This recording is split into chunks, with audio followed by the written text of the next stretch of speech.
Stuart.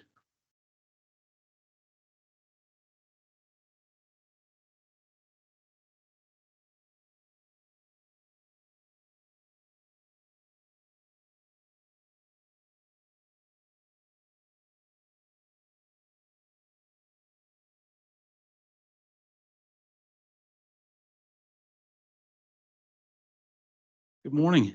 Just coming along to present on risk and assurance with the annual leave management, wellbeing and health and safety indicators. So I'll take the report as read and point you to a few things of interest as we go through. I had a look at point 11, and whenever I developed this, you'll see obviously it was put together in October. It was presented to Chris and the executive, and Chris followed up again with the executive to reinforce the need to manage annual leave balances. And when I had a look at this morning, I thought we've done better than this currently, and I've pulled the current data just to share with you, because the executive have been working hard on this to bring the numbers down. So there is a significant improvement on what you have seen there, and that really is around, the move was from 16 staff to 19 staff, and that first point 11, that's now sitting at 11. So there's been a good reduction there. And in the staff balances over 240 hours, that's gone from 44 down to 33. And with staff over 320 hours, that's now down to 2. So there's been a concerted effort in the space, and that's going to continue on. I know Janine's even been doing her bit, working weekends and nights and still managing to take some leave to manage her balances. So we're all on board with this, which is good. And as we move through, you'll have seen the sick leave report, so we remain within range there. Back when this was written, there were 24 incidents from a health and safety regard from point 19. None of those were reportable to WorkSafe, and there was no LTIs. And you'll have seen the employee assistance at the ends, and one of the points to note in there really is that number 27.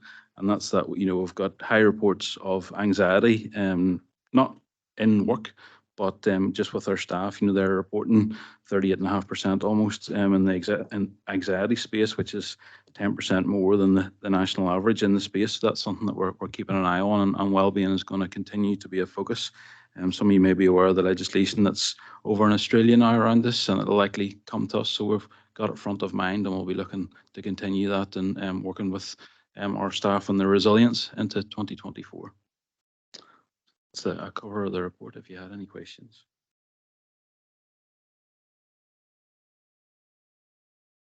That was 12 months for that.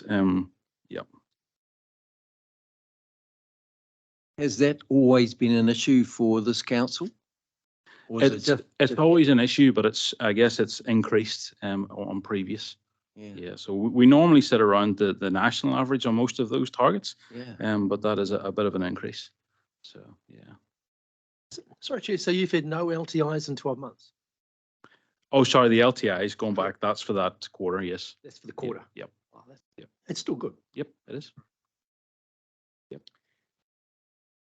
So sorry, I think before we were talking about anxiety. That's right. That council used to be at national averages, and now for some reasons there's a little bit of a lift there. Yeah, it's sort of 10% up. A little. Yeah. If you take that over the number of employees, it is a small number. You take 54 people in total. That's what these statistics are looking at out of our 600 employees. So it's 25.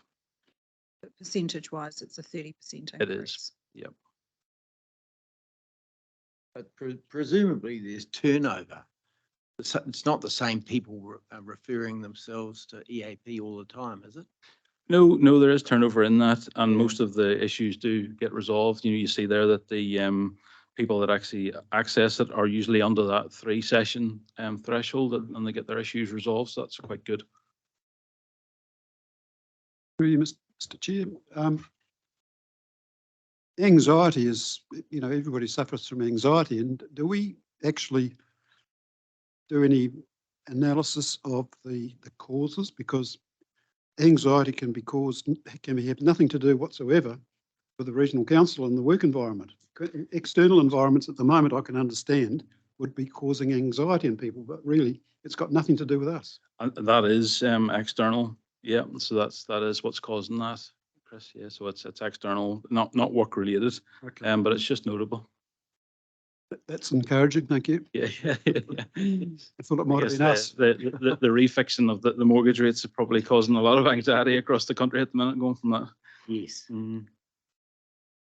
Yeah, I suppose that the reason we look at the externals is we recognize that we don't just get people at work, we get all that they bring, whether that is the good or the challenging, right? That's right. I suppose it would be really interesting just from a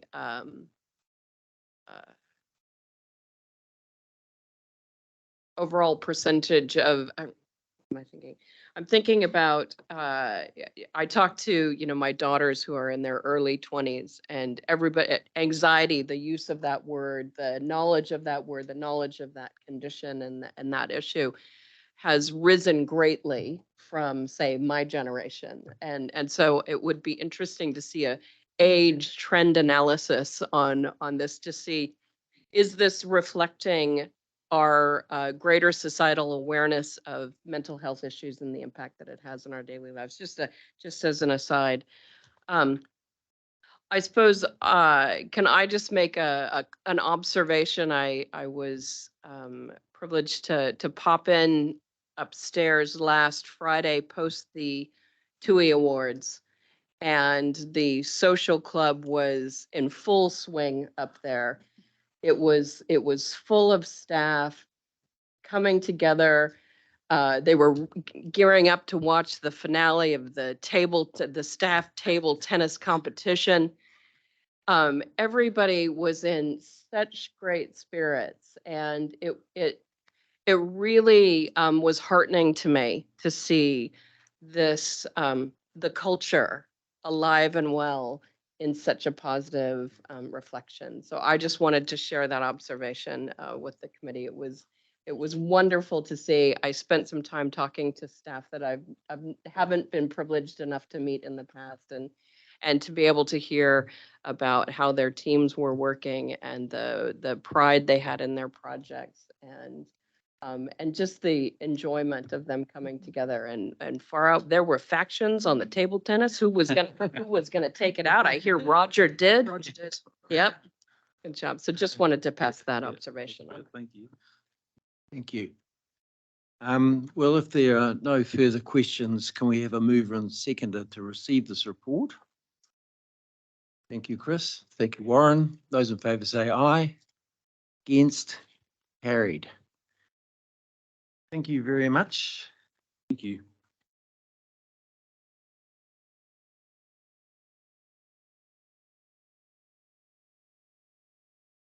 Item 15. Neen. Yes, thank you, Mr. Chair. So this report itself doesn't have any policies requiring approval by the committee. It provides an update on the status of reviews.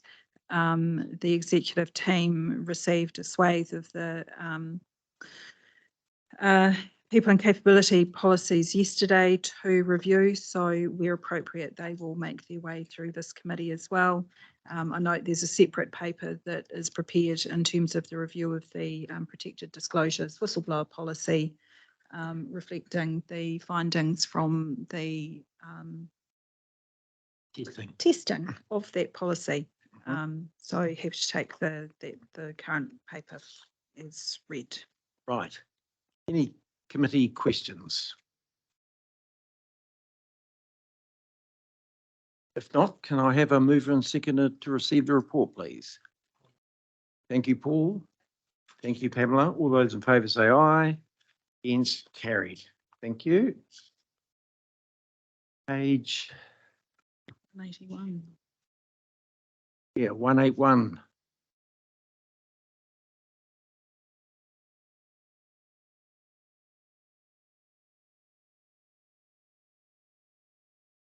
Just before we kick this off through you, Mr. Chair, just a question. The items highlighted in yellow are inclusions.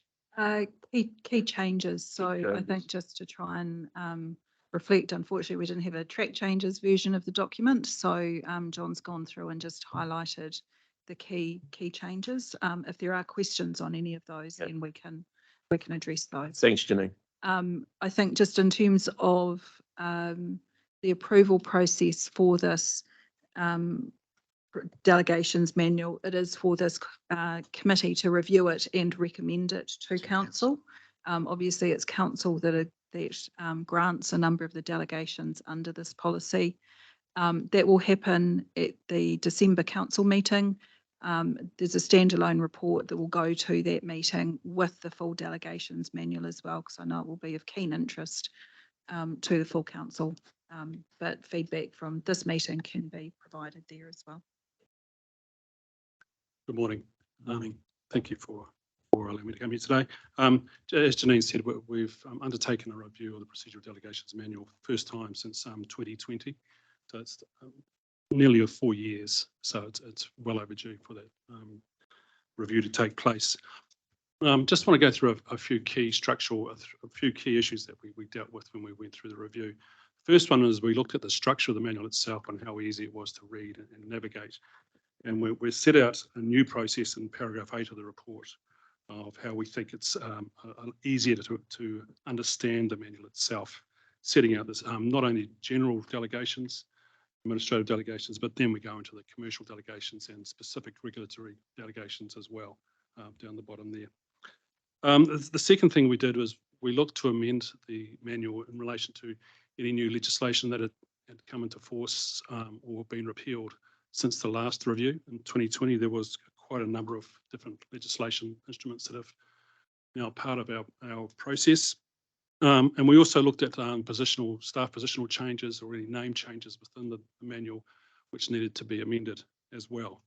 It was also an opportunity for each directorate to go through and make sure that they were happy with the level of delegations that was not in the manual, and to make any suggested changes in regard to that to make sure that we are efficient in the way we operate on a daily basis.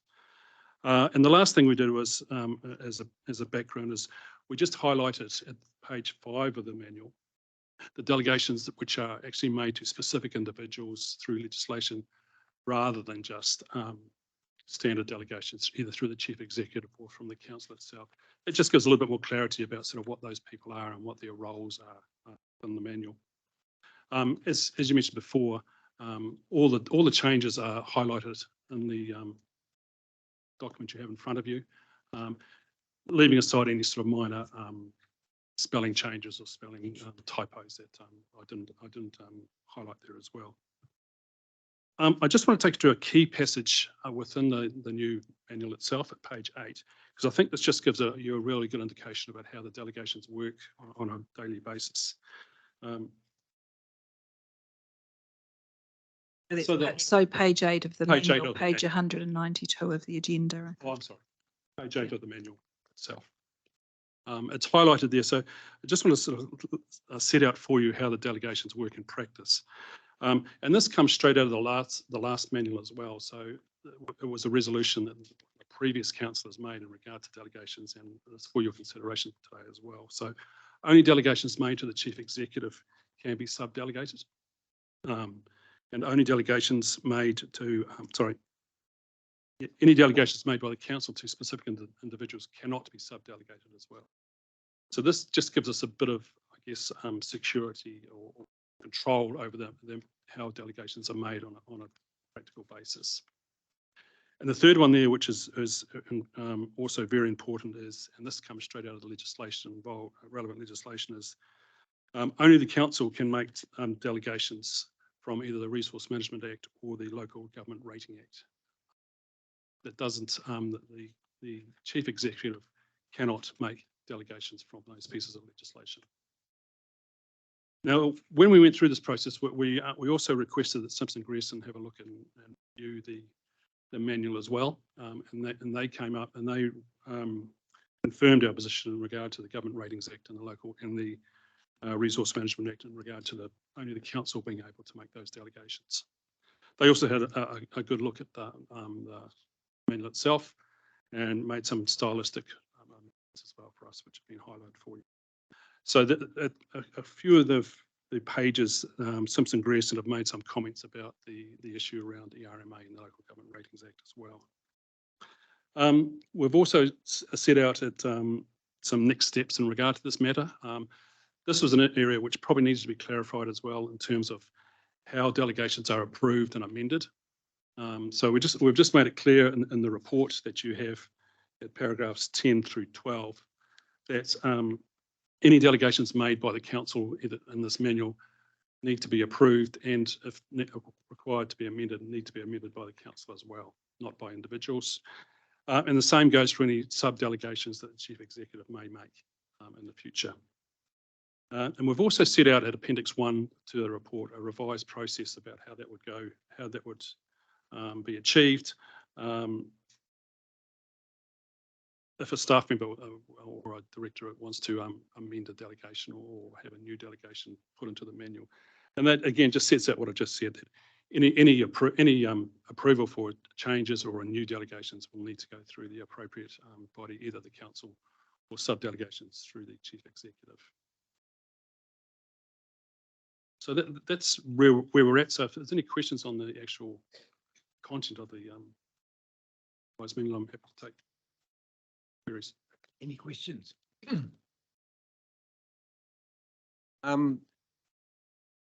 Jonathan, were all the recommendations from the lawyers implemented? Yes, they were. Yeah.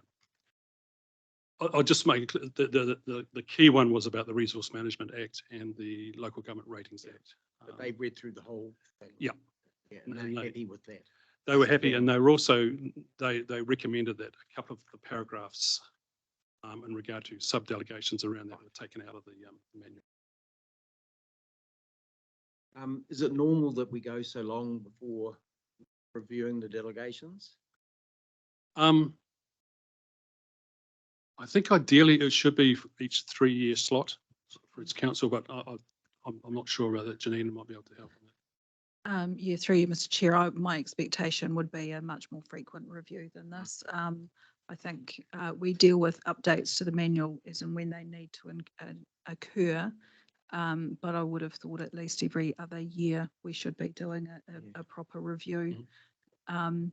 There has been, I guess, a transfer of the ownership of this process and the manual previously held elsewhere in the organisation.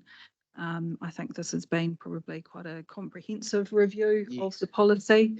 But no, I think in terms of both this document and the financial delegations policy as well, are key control points for the decisions and activities that council undertakes. So making sure that they are current is really important. Thank you. Yeah, Graham, thanks. Just typing really, page 53, just that we still have references to the Natural and Built and Spatial Planning Act. Yeah, we actually left those in on purpose because we undertook this review before the election, so we weren't sure where we were going to be. So if those repeals do go through, that obviously will be taken out. Yeah, that was all. Thank you. Okay. We have a mover and seconder then for the resolution to receive this report and also to endorse the recommendation and make a recommendation to council to approve it. Thank you, Warren. Thank you, Chris. All those in favour say aye. Against? Carried. Thank you very much. Thank you.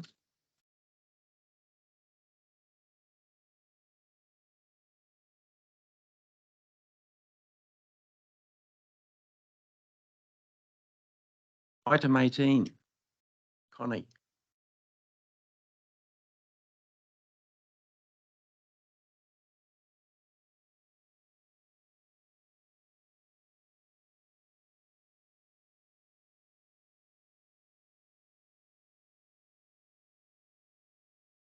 Are you going to introduce this? Happy to hand over to Connie. I guess this is the review of the protected disclosure whistleblower policy, and obviously having run through a couple of test scenarios, which you, Mr. Chair, probably Yes. hopefully can see your feedback reflected into the policy update. But yeah, Connie. Thank you. So yeah, as Janine was just saying, we completed 2 test exercises on the request of the committee members, this committee members. And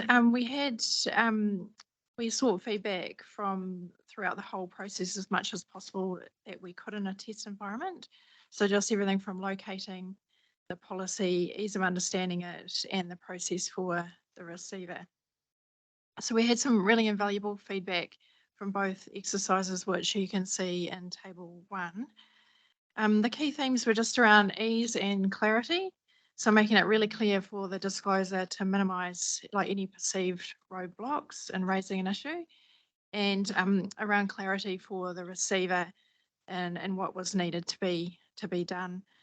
In addition, which was really nice to hear the feedback, was that all 4 staff involved in the exercises felt it was taken seriously, felt comfortable, and that council would take action on anything raised under the policy. So the amendments have shown it as track changes. I know they're possibly a little bit hard to see with the diagrams, but the key parts were the additions of 2 flow diagrams and a table in the policy. But otherwise happy to take any questions, or through you, Chair, if you wanted to make any comments on the exercise. I just say I found it a very useful exercise and was very productive. And I think I have now considerable confidence that it will work when it needs to, which I think beforehand I couldn't say that. So yeah, well done. Any questions? Yeah, just briefly, I was going to ask Chris, but he's obviously not here. So have you and Chris decided or discussed how it went and his feedback? I know we've got some of his written feedback, but he has that confidence as well.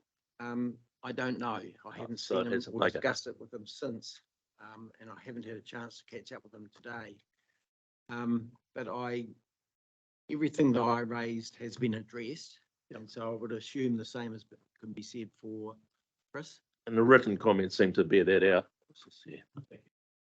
But yeah, I think this is going to be important going forward in terms of this committee going to be able to place some reliance on the what's happening in it, because otherwise, if you don't know, you can't just assume no noise coming out of the system is all's well.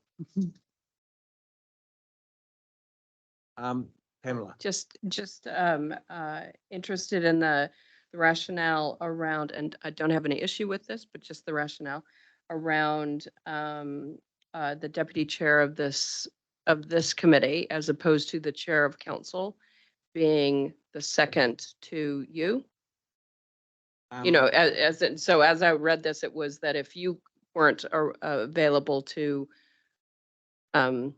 take the notice of issue, that it goes to the deputy chair of this committee as opposed to the chair of council. Was there rationale? No, there wasn't. There was a need because I could be away. I understand the need for and a second. we just said, was what do wondering we why do? that. And, Right. That's something the committee would like Yeah. to change. I think it's quite appropriate that have you say? I just was interested if there was a No, not at all. rationale. No. I think it was purely that that reporting line working through this committee. Right. But obviously, the part of the value is as an independent member. I guess it's if you want to keep that arm's length independence, then it maybe Paul is actually the second.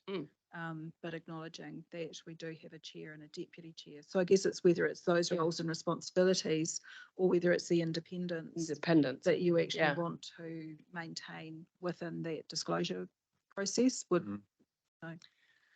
be the other way of looking at it. In saying that, I was away when one of them came through. Yeah. And I always travel with my laptop, and so I responded and just said, I'm away for a couple of days. Yeah. Can it wait? And I think if that situation serious, needed to be acted on straight away, there should be a clear pathway. I agree with the clear pathway. Mm. Just was wondering about the. But there was no Yeah. logic. Yeah.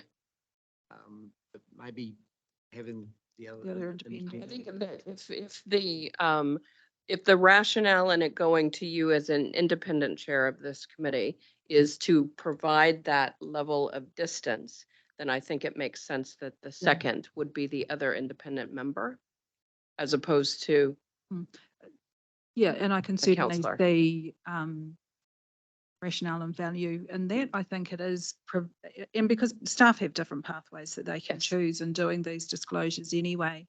But I think that arm's length is probably provides staff with a sense of comfort in some way if that's the pathway that they choose. But it really is, I guess, for opportunity for the committee to have a think about that. that would be Recommend- my preference, is that it's the second independent, if that distance is what we're after. I think it achieves it. But as just one vote.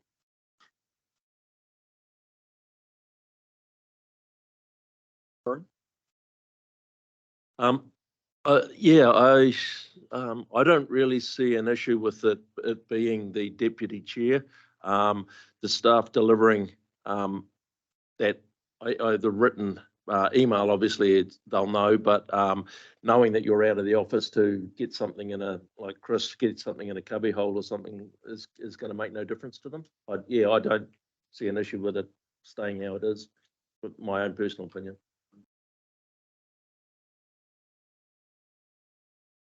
Chris, you have you. I have discussed it with the chair previously. I think it makes it easier from a communication point of view to have somebody who's in the chambers on a regular basis. But other than that, having somebody independent, I just think accessibility is important in these issues. Yes. And so that's why I just think it makes sense to have the deputy chair, but I can understand having somebody independent as well. Makes sense. So I don't have any feelings one way or the other apart from the logic of it. Paul, your view. It's up to the council to decide whether you want independent. I'm happy to assist and do whatever you want me to do, so. I don't have a strong sort of jump in, but I'm happy to support as much as you need. So what is the role of this committee with this policy? Do we have to? Just going back to our policies report in terms of the approvals, because at the moment the report doesn't have, other than to receive the report, it is not.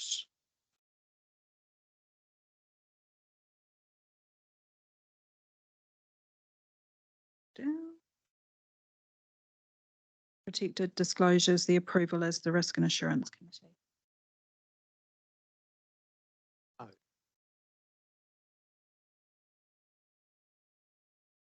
Well, so we need that. It would be an additional recommendation around the approval. I guess it's whether, because we haven't had that there, whether there's a sense of some further conversation that's required on this point, whether the committee is comfortable to make a determination on that today. Because you can receive the report in terms of the outcome of the test exercise, and we can revert on the actual policy as a final document. It would be at your first meeting in the new year. A completely random question. If someone wanted to talk to a woman, that push them to PwC? I suppose so.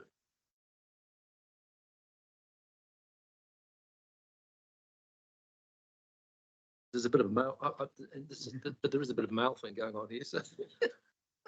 And Yes. concerns can be, of a sensitive nature where you might want to speak to another woman. Mr. Chair, can I'm not hearing huge, strong feelings either way. However, I am hearing a little bit of, maybe we might want to think about this a little bit more. I don't know. Just, Well, that's an option. We can just receive it and the committee can consider it over the Christmas break.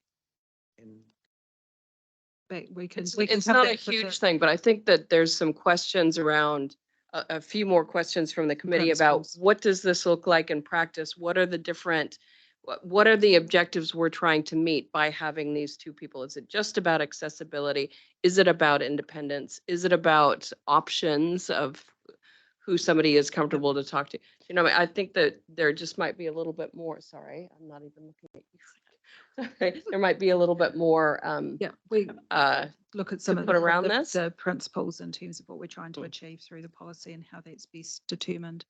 I was just going to say in terms of Paul's comments, it's a really good observation, I guess. In the case of like a notification to Chris, he can then determine who might do the investigation, which, you know, but I guess it's people being comfortable making that first step of talking to somebody, but he may very quickly pass it off to somebody else to deal with. Let's be black and white. If there's an harassment case, Yeah. people can be very uncomfortable of who they talk to, right? Yeah, So yeah. let's just be very clear what we're talking Yeah, about here. yeah. And I don't know what the answer is there. But I know one entity that actually had two external lawyers. One was but that's expensive and you don't need to go to that cost, but Yeah, maybe so, PwC so will I have think, that I person. think the fact that we do have the PwC service there as well, possibly, you know, provides another avenue. Those reports come to me, I guess, in terms of any notifications through that service. So, but it's, you know, via, unless it's about me, then I don't, it doesn't, but there is that avenue as well. Just, yes.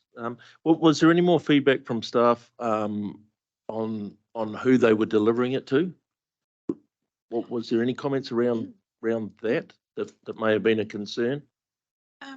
So the only comments that were raised really was around the ease of getting it to the person. So we found email was much quicker, obviously, to get to the chair. And there was a comment around the executive assistants opening, whether they opened the envelope. So we addressed that, and I talked to all of the EAs around what they would normally do if they received something like that, and they wouldn't open it. It's instructed. It's the only feedback. Yeah, thank you.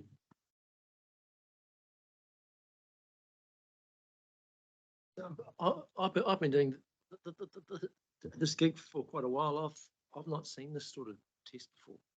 No, this is usually like a dark art, sort of doesn't work. I don't know. People say it sort of doesn't work, and there's this general sort of discomfort, and no one does anything about it.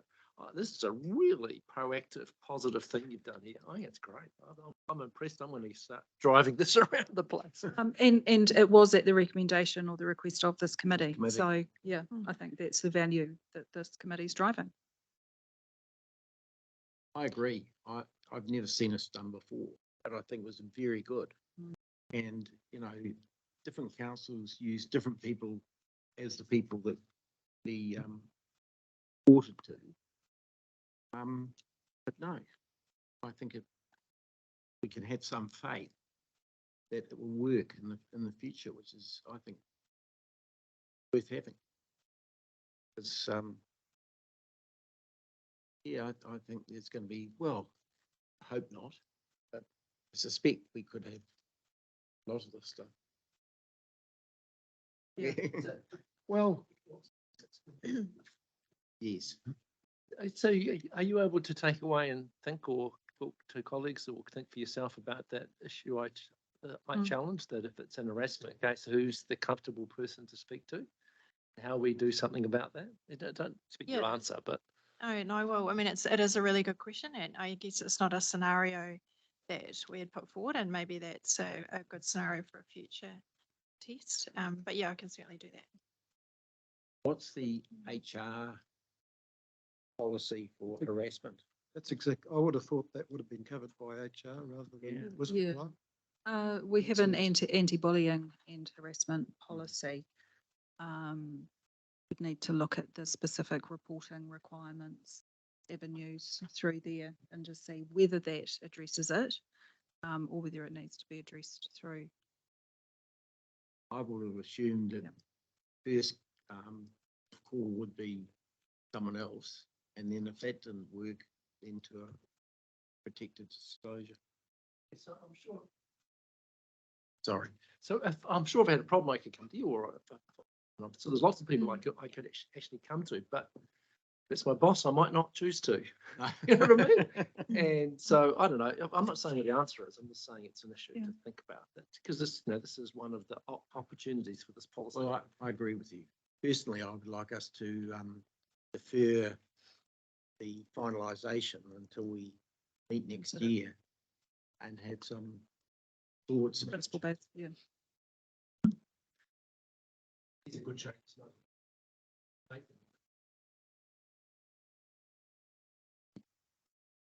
Yep, I'm happy with that. Someone's gonna use it tomorrow. I still think it's appropriate to make the changes so that the policy works for you. Wouldn't defer not, having the new document to hand out tomorrow if someone made a complaint. But we need to bring back who's the disclosure person at a subsequent meeting. That's what I'd do. Because, it's a nice change to the picture, so why not change the picture? Because it might get used, but. Everyone's happy with that?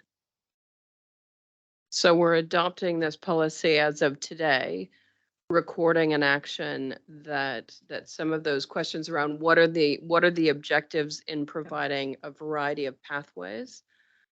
We'll come How are back. we? Yeah, Yeah. So we're Yeah. accepting Yes. everything else, yeah.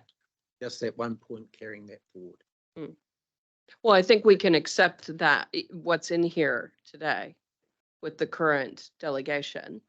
But with a report back that says we've asked a few more questions around the objectives we're trying to achieve. And does this currently do that, or is there a change required?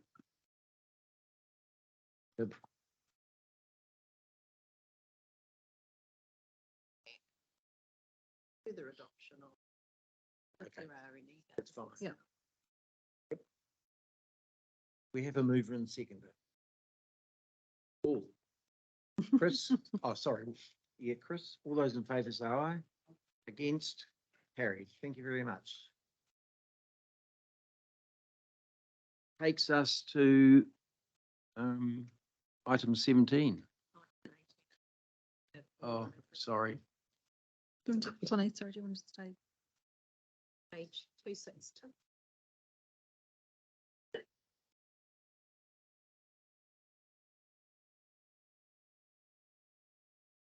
Right. Janine. Thank you, Mr. Chair. So this is the annual check that we do around staff conflict of interest declarations.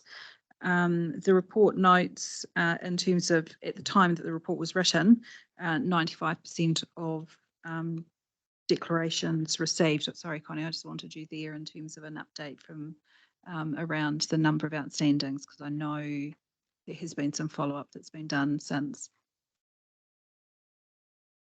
Yeah, they are now all completed. Now all completed. Yeah. Great, thank you. And so, and we've noted there the ones that were declared through the process, and there were none others that had come through the remaining. No. It's a team whānau-based approach over there.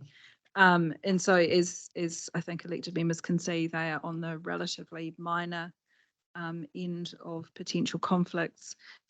Where there are conflicts, the action is noted, and Connie is working with those staff and their managers around that management plan so that there's clarity around what needs to be in place in relation to those individual vendors. So happy to take the report as read, and any questions? Happy to move the report be received. Can I just ask one question, By please? all means. Sorry, I've seen some pretty tricky software that's very cheap that's out there that you can test this to make sure all the declarations have been made. And it's quick, it's easy and it's cheap, but I can't remember its name. But I would suggest you yeah. have a look at it, that, because I think it's worthwhile. I think a lot of people forget about conflicts because they just think it's all right. Yes, and they have done that for us twice previously as part of the internal audit plan, which is checking GST numbers, bank accounts, those types of things against employee records and vendor records to see where there may be overlap between them. It is probably 3 years since we have done that. If there, my hope was always that that would be information that we, or a process that we would be able to do ourselves internally on a pretty regular basis. But if there's a cheap bit of software out there that can do it, I think it is that integrity check that gets in behind the information that we already have that can provide us with that assurance as well.